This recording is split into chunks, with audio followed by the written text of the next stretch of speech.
जय भगवान मित्रों, मैं ज्योतिष आचार्य और शास्त्री जी स्नेहल भाई लीलाधर भाई जोशी।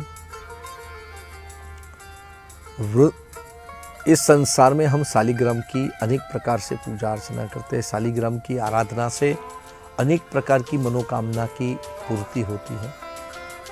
शालिग्राम जी की आराधना तो करते हैं, लेकिन शालिग्राम जी का ये स्वरूप क्यों प्राप्त हुआ, शालिग्राम जी क्यों, विष्णु भगवान को ये शालिग्राम स्वरूप क्यों मिला, और ये शालिग्राम स्वरूप विष्णु भगवान इस शालिग्राम से कैसे मुक्त हुए, ऐसे ही रसप्रद विषय को लेके मैं आज आपके पास आया हूं।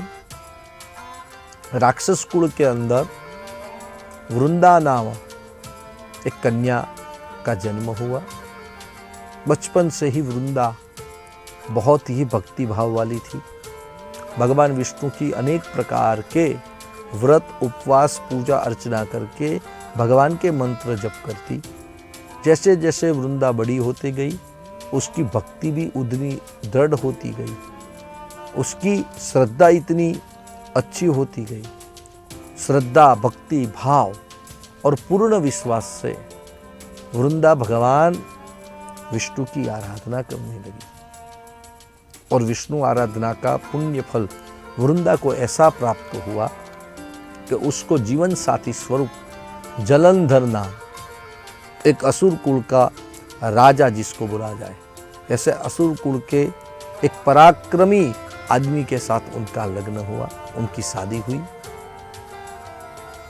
वृंदा भगवान विष्णु की आराधना करती, जलंधर उसको पूजा अर्चना करते देख के बहुत खुश होता, और जैसे जैसे वृंदा तपश्चर्या करे, ऐसे ऐसे जलंधर की शक्ति दिन प्रतिदिन बढ़ती चली गई।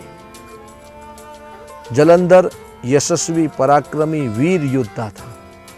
ऐसे वीर योद्धा और अपनी वीरता के कारण जलंधर ने असुर कुल के अंदर बहुत ही नामधारी एकत्र कर ली।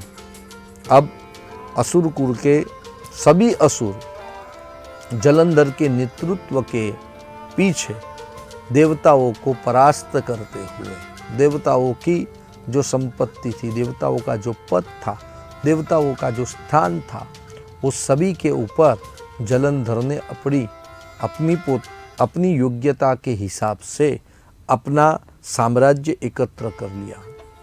वृंदा पतिव्रता स्त्री थी, जिसके सतीत्व के कारण और जिसके सतीत्व के पुण्य के कारण जलंधर बहुत ही शक्तिशाली और प्रभावित हो गया था।